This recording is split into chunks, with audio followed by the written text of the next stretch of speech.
Nicolas Maduro and his wife will face a federal judge in the United States Monday following their capture this weekend by U.S. forces. President Trump says his administration will temporarily run Venezuela, but many questions remain about how that will work. Natalie Brand has the latest from West Palm Beach. Nicolas Maduro and his wife remain at Brooklyn's Metropolitan Detention Center Sunday ahead of their expected arraignment Monday on drug trafficking and narcoterrorism related charges. New satellite images show damage in Caracas, Venezuela, following the U.S. military operation overnight Saturday, which targeted military facilities and captured Maduro. In a televised statement, Venezuela's defense minister said a large part of Maduro's security team was killed in the raid, with the country's vice president sworn in as the interim leader. But we are going to judge moving forward. We're going to judge everything by what they do, and we're going to see what they do. Well, President Trump said on Saturday the U.S. would temporarily run Venezuela. Secretary of State Marco Rubio on Sunday didn't offer many more details of how exactly that will work. So just to be clear, there is no plan for U.S. occupation of this country of nearly 30 million people. Well, I think, first of all, the president always retains optionality on anything and on all of these matters. He certainly has the ability and the right under the Constitution of the United States to act against imminent and urgent threats against the country. The administration also says it will be focused on rebuilding oil infrastructure in Venezuela. Democrats accuse the administration of prioritizing that over stability and keeping lawmakers in the dark. Let's let my Republican colleagues enjoy their day of euphoria, but they're going to wake up tomorrow morning knowing, my God, there is no plan here any more than there was in Afghanistan, Iraq, or in Libya. In Venezuela, there are reports of a tense calm over the country, with people lining up outside of stores this weekend to stock up on supplies amid the uncertainty. Natalie Brand, CBS News, West Palm Beach. Today, members of the River Valley Seeds of Solidarity gathered in Fort Smith, taking to the streets to call for an end to U.S. military interventions abroad. 5 News reporter Laura Castleman was there and spoke with protesters about their reasoning behind the demonstration. Today, Fort Smith citizens gathered to share the concerns with the U.S. involvement with Venezuela and calling for a different approach. Protesters gathered in a high-traffic area of the River Valley to draw attention to U.S. actions in countries like Venezuela. Members of River Valley Seeds of Solidarity claims these interventions hurt ordinary people while benefiting corporations. They also criticize the government for spreading what they call misleading narratives to gain support for these actions. Members say they demonstrated today to show their support.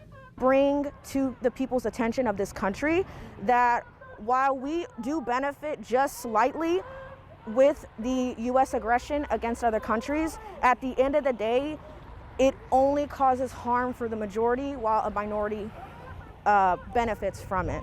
So our main goal and objective is to ensure that while this aggression and flailing continues, we are able to protect our people here in the River Valley and beyond.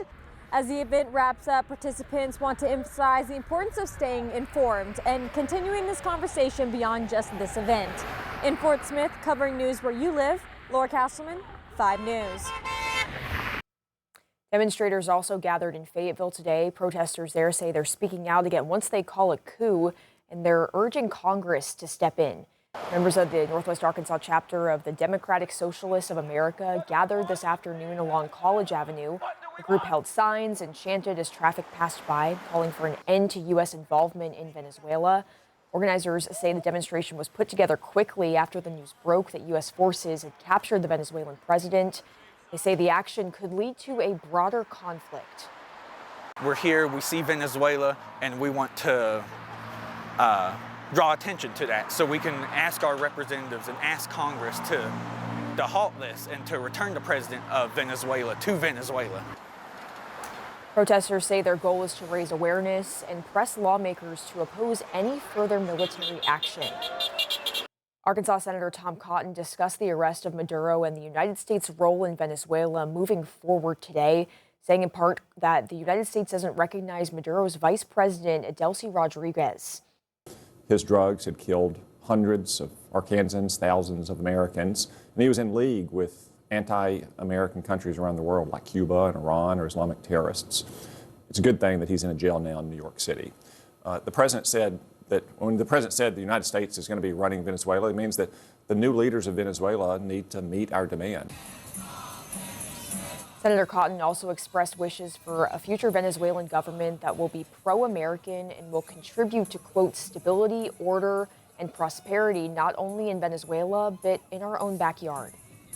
A few dozen protesters gathered Sunday outside the Brooklyn jail where Maduro is being held. The crowd was seen chanting whilst holding signs opposing a U.S. war with the Latin American country. The president does not have the right to take unilateral military action against another country and detain its president, because it wants to. To take military action against another country, you need approval from Congress, and we did not see that happen. So we're out here to say this is illegal, that we're against what the Trump administration is trying to do, and that we don't want another war.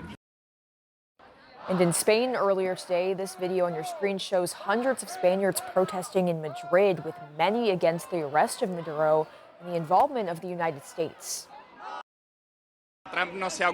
Trump hasn't hidden at any moment that he does it for control of the oil in the territory, and that cannot be allowed in states that have their own sovereignty. According to the United Nations Charter, they cannot be attacked unilaterally.